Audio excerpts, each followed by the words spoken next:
Yo, what is up, you guys? It's Dominator here, and I am back with another Pokemon tier list video. In this video, we are going to be ranking every shiny Pokemon from Scarlet and Violet and also Legends Arceus in order of how difficult they are to obtain shiny. Before we begin though, make sure you leave a like on the video and subscribe if you haven't done so yet. YouTube tells me about 81% of you guys who watch these videos are not currently subscribed. So if you are one of those 81% of people and you haven't subscribed yet, just make sure you subscribe and leave a like on the video. It's totally free and it helps me out a ton. But yeah, let's get right into this. So we are going to rank all of the new shiny Pokemon from Scarlet and Violet and also Legends Arceus in my most difficult shiny Pokemon tier list. I do have this tier list maker. I made this. You can check it out. If you want to make your own, I will leave a link to it in the description. But essentially, we ranked every single Pokemon. I did this almost a year ago. We ranked every single Pokemon in order of how difficult they are to obtain shiny. And it was right before Legends Arceus came out. So obviously now we're going to include Legends Arceus, and since Scarlet and Violet are out, we are going to include those games as well and keep this up to date. I am also going to make some changes here.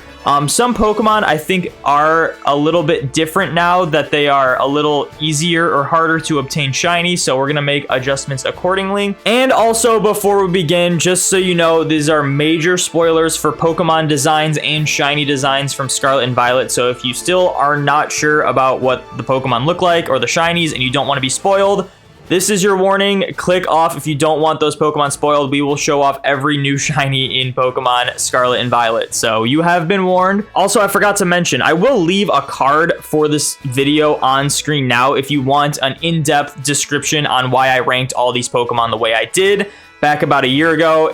It's one of my most popular videos, so you probably have seen it already, but I am not going to go into further details on most of these Pokemon. I am just going to change what I think needs to be changed. And the first thing we need to change is the breedable category. I got a lot of comments on this one. First of all, there was some confusion on what the breedable category was. It was essentially the easiest tier of shinies you could get, which is most Pokemon, because you can simply breed them with Masuda method. But I got a lot of comments on how weird that sounded, so we're going to change that to easiest.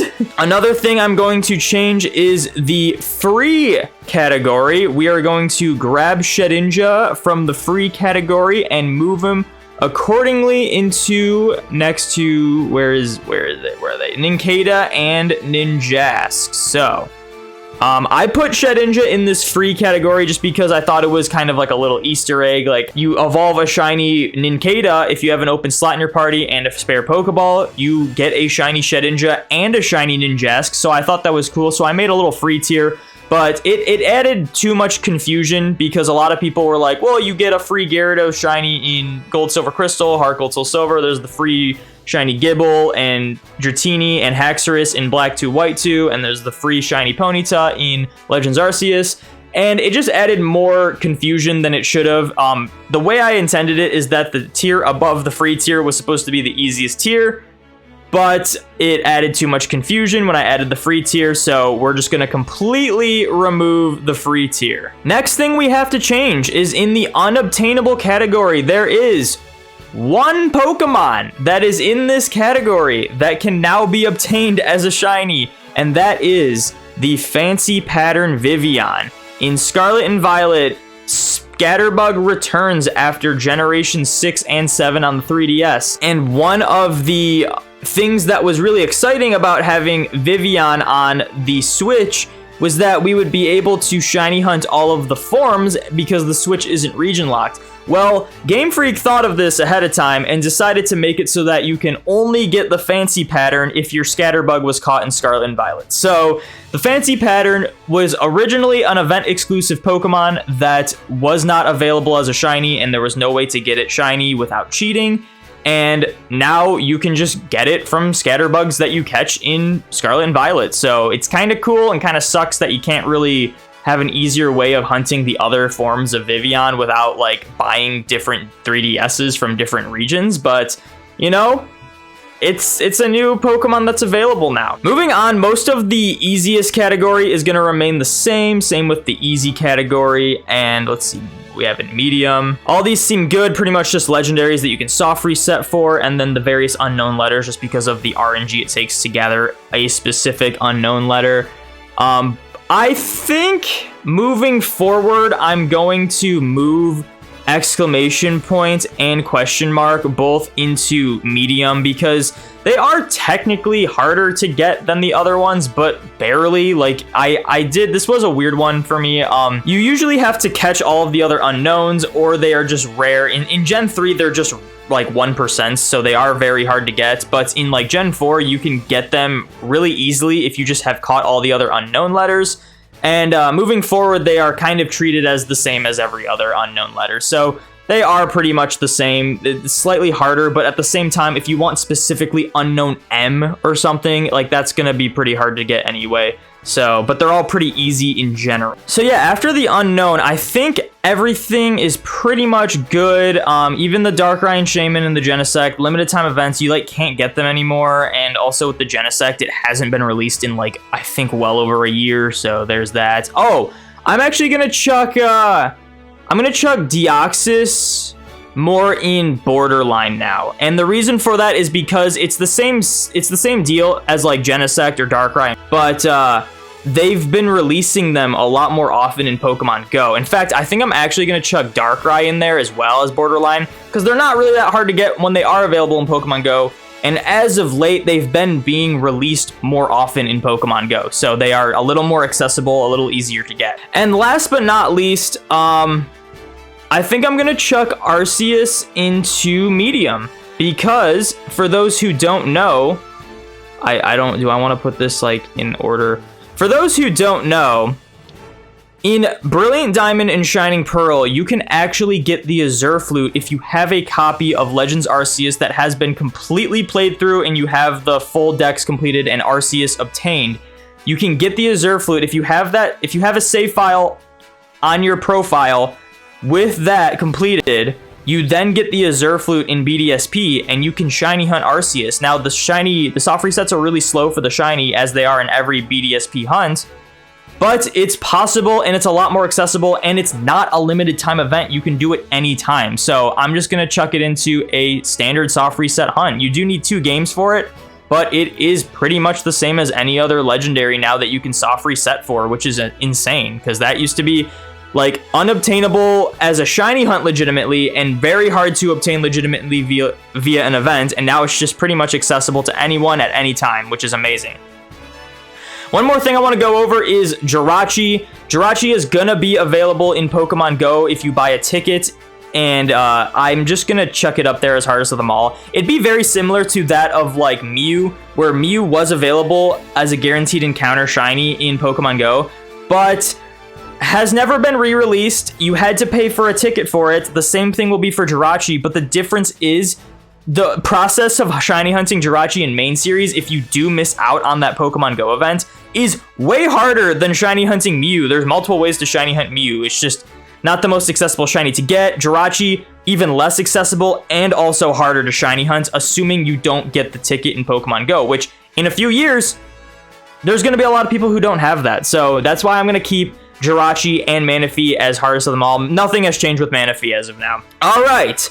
After all of that, I've already been recording for like 12 minutes, but there's probably a lot I'm cutting out because I kind of got ahead of myself. We are going to start ranking the Hisui Pokemon. So starting off with Growlithe, and this pretty much goes for anything that is not a legendary in Legends Arceus.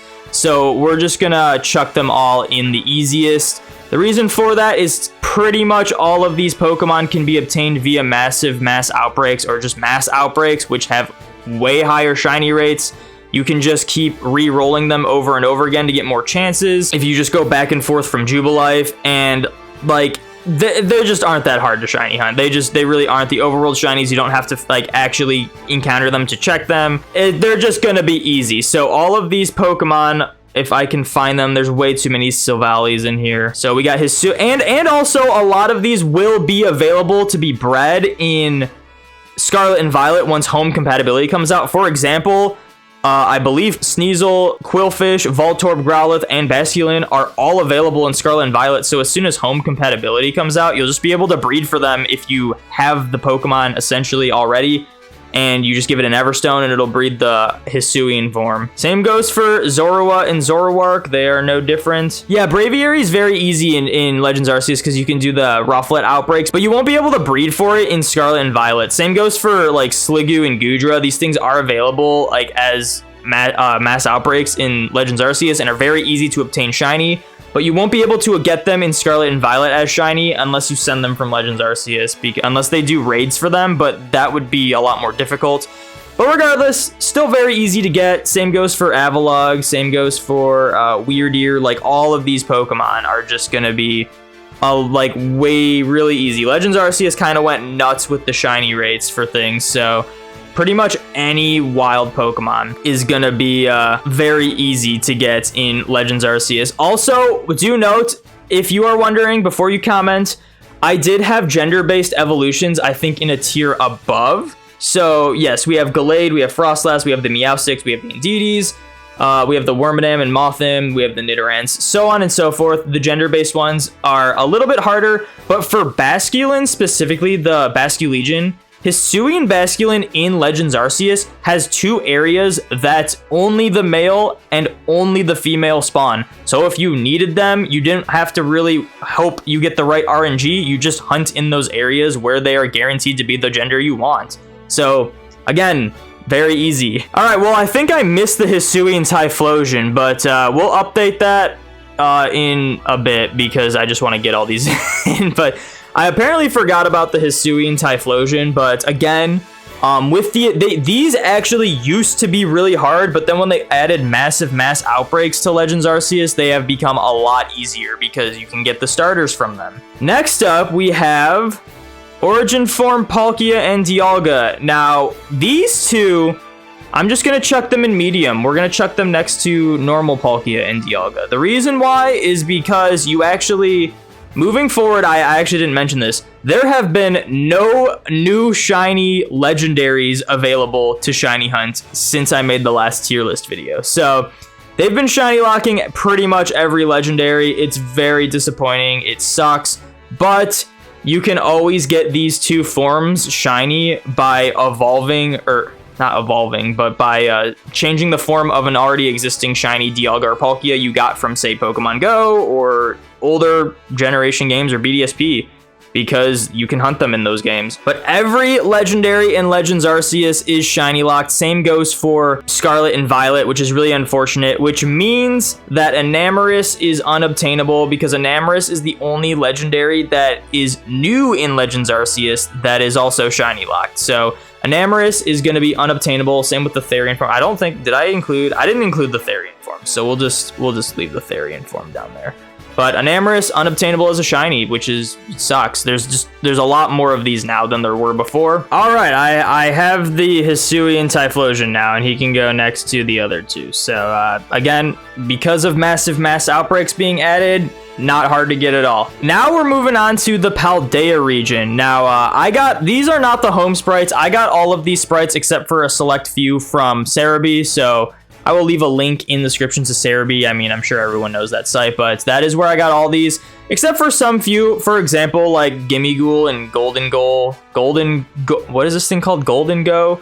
Koraidon, like some of the legendaries like weren't available on that just because you can't obtain them, which, you know what, we'll just get it out of the way. All of the legendaries in Scarlet and Violet are unobtainable legitimately as shinies. And also Gimmighoul and its evolution, which is really unfortunate because they shiny locked all of the Gimmighoul spawns.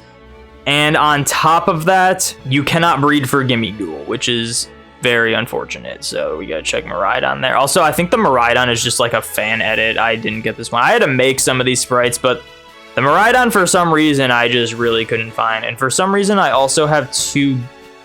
This Gimmighoul is not shiny. I must have forgot to exclude that one. But I think that's everything.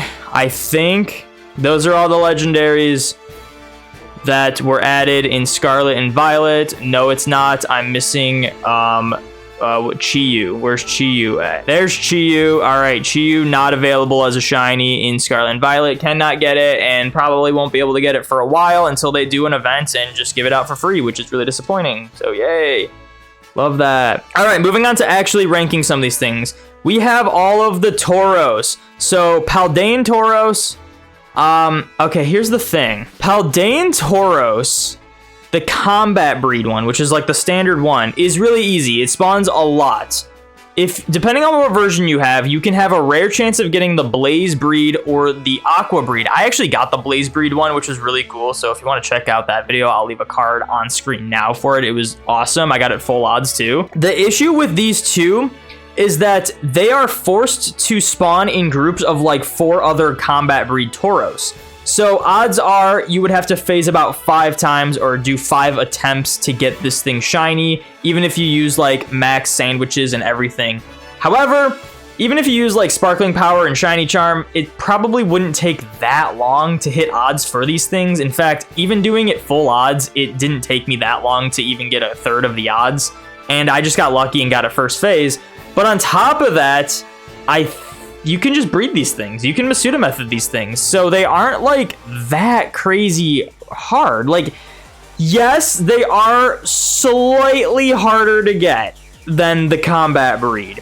But because this tier is pretty much any Pokemon that can be bred and just has easy methods to obtain, I just gotta chuck them in it. Like, obviously, these are technically harder to get, but you can breed for them. So yeah, you won't get it as fast, but Masuda method is going to be my like baseline easiest method. If you can Masuda method it, you can get it pretty easily. So we did this for the last video. I don't want this video to be super long. We're going to go through. I'm going to cut here. I'm going to rank everything in the easiest category, and then I'll go back and explain my reasoning why. So I'll see you then. All right, I have since returned and have ranked the rest of the generation in the easiest category. So after the Paldean Tauros, we have the Wooper, its evolution, Clodsire. We have the starters, which for some reason are out of order. I don't know where these Squawkabillies are going. So we have all the starters. Obviously, you can Masuda method for all of them. Same goes for like any form like Squawkabilly.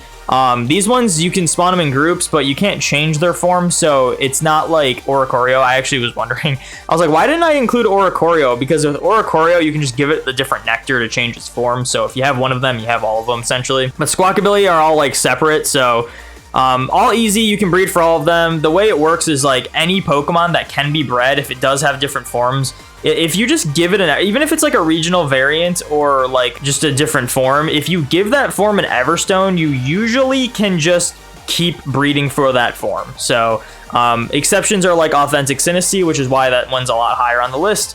But yeah, so nothing crazy about Squawkabilly. We have not Oinkalum, we have Lechonk. Oinkalum's not on here for a pretty obvious reason.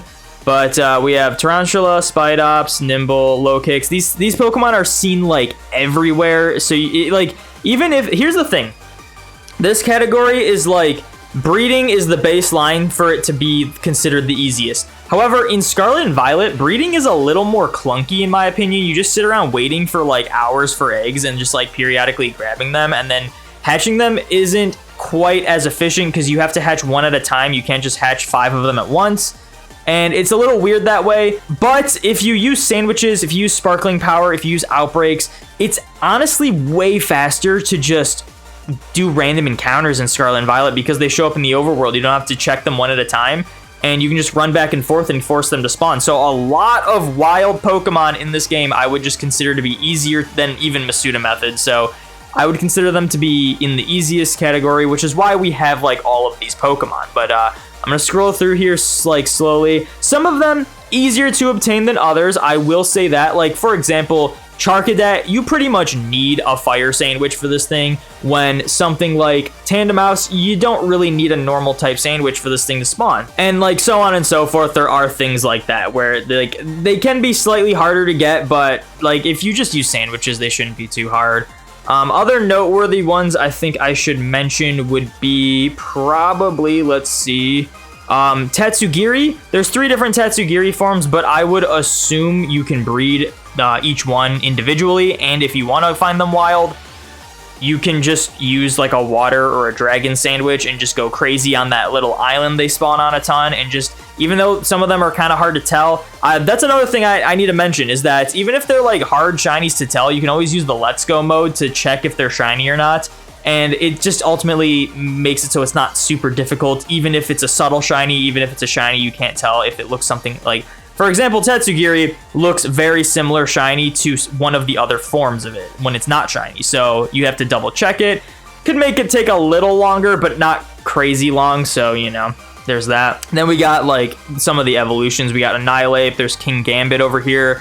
Just get their pre-evolutions and evolve them. Not super difficult. We got some of the Paradox Pokemon. These are all the Paradox Pokemon I would consider to be easy because, again, like everything else, you can increase their encounter rate like crazy and increase their shiny rate with the sandwiches and make them like really easy to get shiny. I already know like tons of people that have all of the Paradox shinies already in this game. It's been out for like 3 weeks, so they are pretty easy. We got Farigiraf, just evolve Girafarig. It's really easy to get. Dunsparce, this is the 2-segment Dunsparce because that one is very easy to get. So, and same with the Tandemaus. That's the family of 4 Tandemaus. We will get to the other ones later. Don't you worry. But yeah, these are all the Pokemon I would consider to be just really easy to get shiny if you wanted to go max odds, if you wanted to Masuda method, like not super hard at all. None of the Paradox Pokemon can be bred, but they can be encountered all at really high rates. And then we got the pseudo-legendary Frigibax and its evolution.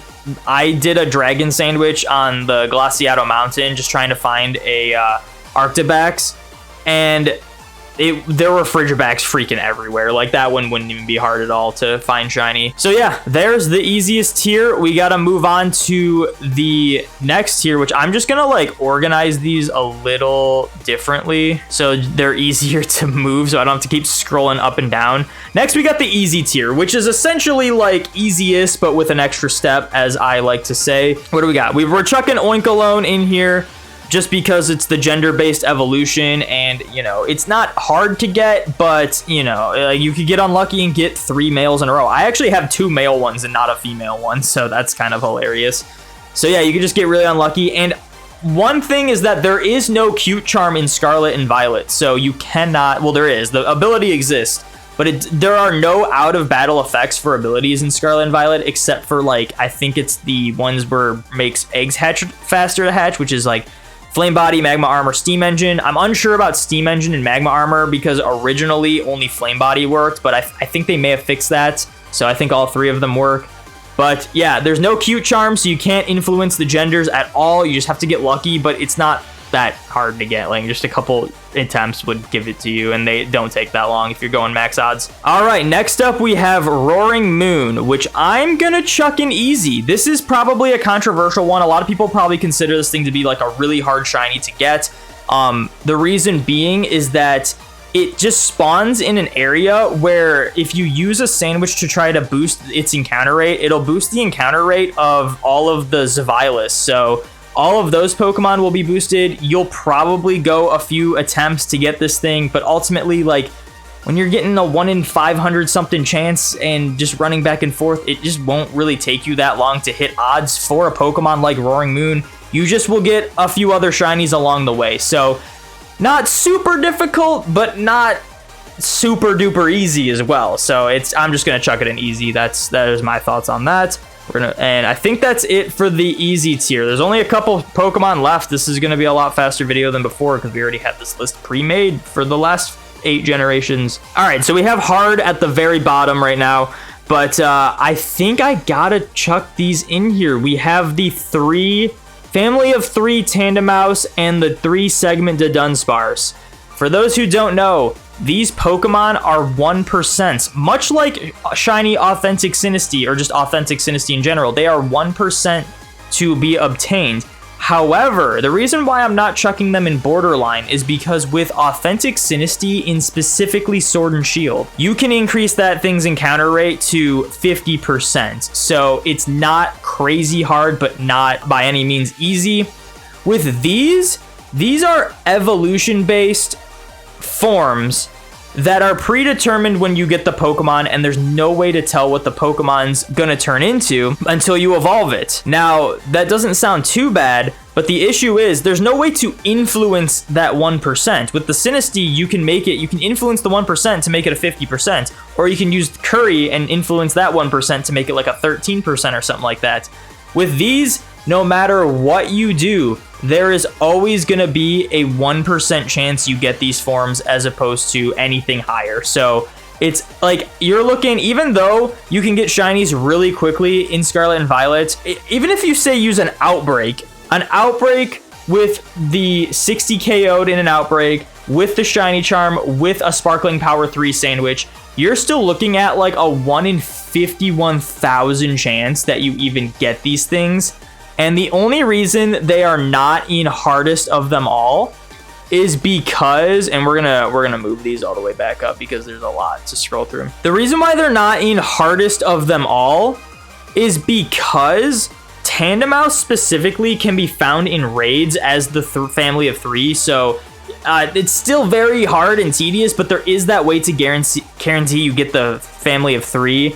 And with the Dunsparce, you can, it's just, the Dunsparce is everywhere and you can influence it like crazy, especially in area 0, and just get so many attempts at it. I've seen like a bunch of people already get this thing 3 segment. If you want to do it full odds, that's another story. Like I feel like it'll be a while before someone gets one of these things full odds, but they are going to be very hard to get. I think that's it. What else do we have in here? We have the form change of Palafin, and then we have the non-shiny versions of Kimikul and Golden Go for some reason. But yeah, that is everything. So I'm gonna just like scroll through this slowly, I guess. All right, here we go. So I'm going to scroll through this newly updated tier list. I also will leave a link to this image in the description if you want to check it out more in depth. But here is the new standings for the rare shinies to get in Pokemon, just in general, because we've had some changes, but ultimately there are things that are a lot easier to get, there are things that are a lot harder to get. But here is my ranking of every shiny Pokemon and how difficult they are to hunt and obtain shiny legitimately. I guess I should further explain this. No, this is not including like exploits or RNG abuse or anything like that, because if we were including stuff like that, this would be a totally different list, and it just wouldn't, like, most of these would just be like crazy easy. So I figured I should explain that before people comment saying like, oh, well, a lot of these are actually easier with RNG abuse. We're just not going to count those. So yeah, here is the standings. Let me know if you agree, especially with like the Tandemaus, or the Mousehold, I should say, and the Dunsparce. Let me know what you guys think, if they are ranked properly. And yeah, let me know if you have any of these crazy hard shinies, or what your rare shiny you have that you found yourself is. So I'd love to hear all of your shiny stories in the comments below.